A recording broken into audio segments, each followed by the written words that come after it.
Jeremy, what was it like tonight to play less minutes than you've been averaging? And when you came out the game, what did Melo say to you to crack you up so much? We were just having fun and kind of talking about how we're both excited for when he comes back, and how just talking about the game. And obviously, it was good to get some rest, and I think we all need it at this point. And so, we're thankful that we were able to play less minutes tonight. Jerry, you mentioned your team's throwing different coverages at you, over the past week and a half, just in terms of reading the coverages and just adjusting. What have you learned? I think I've learned a lot.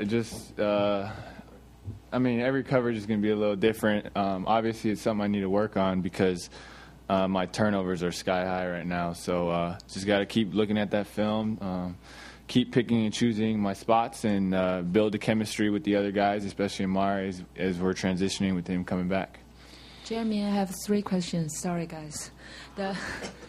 Everybody knows you're on fire now, but so far, what's your biggest challenge now?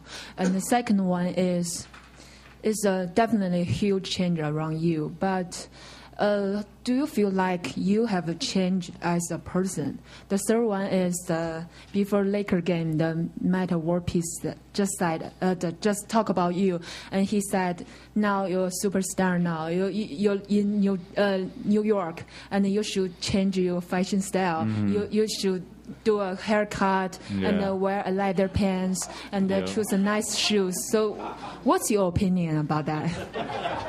Well, I'm looking at a new barber, trying to hire a fashion person, and taking his advice. I guess I need some sunglasses too. I think that's what he said. I'm not really too concerned with that. I think to try to answer all your questions. I want to be the same person before and after, and that's where I want to be, and I don't want to let anything affect me or this team. And I think. Playing in New York is a big stage, and that's obviously a temptation and a danger. But our team, we need to make sure we're sticking together. We put our egos aside, and when we put our egos aside and when we really buy into Coach D'Antoni's system, we're going to win games. And I don't remember the other question. The biggest challenge? The biggest challenge... I think getting used to playing a lot of minutes, finding a way to be efficient with the minutes that I'm given. And I'm going through stretches where I may be tired and I'll get 3 straight turnovers, or I'll just lose focus, and that's going to hurt us, especially against a really good team. So I really need to focus on that. Yeah, obviously your highlight was on TV all day today and everything. Was it hard? Did you watch it a lot? Was it hard to kind of get past last night and focus on today? I watched it. When I landed, I saw it, and then I was done with it, just because we have a game today, and this season is quick turnarounds, and yeah. Jeremy, how do you feel about a game where you make your impact more passing as opposed to scoring? That's actually, as a point guard, my field goal attempts have been really high, and I don't think that's necessarily good. I think it's more of my job to distribute, get people in rhythm. And hopefully, especially when Melo comes back, another lethal scorer, my shots will go down and my assists will go up. We heard that President Obama actually watched the clips from the game with Toronto. I just want to know what you heard about that. What do you feel about that? Very, very honored, very humbled. Wow, the president. There's nothing better than that. Don't you feel as a point guard, Carmelo's just going to make your job easier when it comes back? Yeah, he's a lethal scorer, and coming off a pick and roll, he can come off pick and rolls too, and then that gives me a break, and I can come off and I can find him, and it's just. We're probably going to be playing on opposite sides. So when I have myself on the one side of the floor and him on the other, we can swing, and all of a sudden the defense is in rotation and we're coming into pick and rolls. And so it's going to be we should be more dangerous offensively. Jeremy, we heard about, after the NBA season is over, you're going back to Taiwan to host a summer camp and will teach basketball in person. Is that true? And can you tell us why? It's true. I did that last summer as well, and I have a strong passion for the game, and I have a strong passion for Taiwan, and I would love to do that and be a part. I mean, the kids were awesome, and I mean, just me thinking about last summer, just it was one of the highlights of my summer. So definitely something I'm going to do again. Hi, Jeremy. I'm actually going to ask this question from student's perspective because I'm a student from Columbia, and with a 7th straight home win, and your success is really like big for the Ivy League students. So like people were saying like used to say like Ivy League people couldn't do sports, like they can't make it to professionals. So can you comment on that? Because people started to change, saying like, oh, maybe we can do it this way. I mean, I think that's another stereotype, and Ivy League basketball is definitely on the rise. Harvard basketball is on the rise, and I think as time goes on, we'll hopefully see that stereotype go away. Jeremy, you've talked about what Kenny Atkinson has done, but can you tell me a little more about what he's meant to you during all this? I mean, this guy wakes up at 6 a.m. every morning.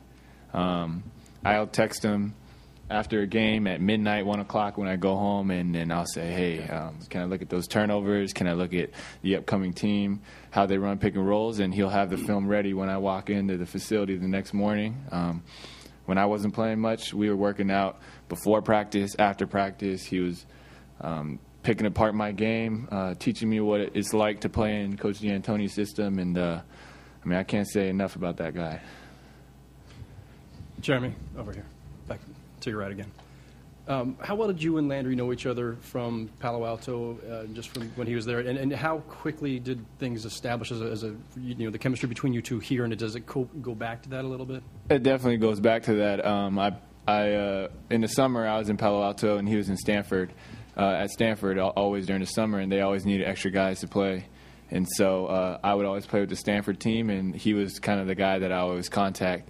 And when we signed, the first night I signed with the team, we all went out. Me and him went to dinner and with Chris Bernard, and we just kind of built on that relationship. And now, obviously, we're very close, and we're trying to, help this team win ball games.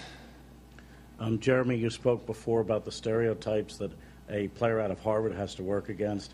Are there stereotypes that Asian Americans have to work against as far as establishing yourself in this league? I think there's definitely stereotypes. I mean, obviously, there's a lot of them, and the more we can do to break those down every day, the better we'll become. And hopefully, in the near future, we'll see a lot more Asians and Asian Americans playing basketball in the NBA. Jeremy, you captivated the nation with this run. What's captivated you the most about this phenomenon, what you've been able to do? I think the thing that's been really interesting to me is just how well the team has really put everything aside. Everything. We were losing games, and we could have started pointing fingers, and we could have said it's the coach's fault, which, by the way, it wasn't. We could have split up, but everyone came together, and obviously the first win was a big one, and then we won another one, and then, we won the third one, and then guys started buying more and more, and it's unbelievable right now. I mean, it's the camaraderie on this team is just ridiculous. I mean, it's just such a joy to be around them every day. You show up to the practice facility, and it's all smiles across the board, and I think that's the beauty of team sports, and that's the beauty of basketball. Hey, Jeremy, the big story is how you kind of came out of nowhere. Can you talk about your stint in the D-League and actually how that helped you develop as an NBA player? Well, I went to the D-League 3 times last year and once this year, and without that time, I definitely wouldn't be the player I am right now, just because last year when I played for Coach Musselman, he gave me the opportunity to play through mistakes, and I'm still making a lot of mistakes, obviously with 6 turnovers a game or whatever it is, but being able to play through that and build on my confidence and build on my and grow as a player was the best thing that could have happened to me, and that wouldn't have happened without the D-League. Hey, thanks, Thank you.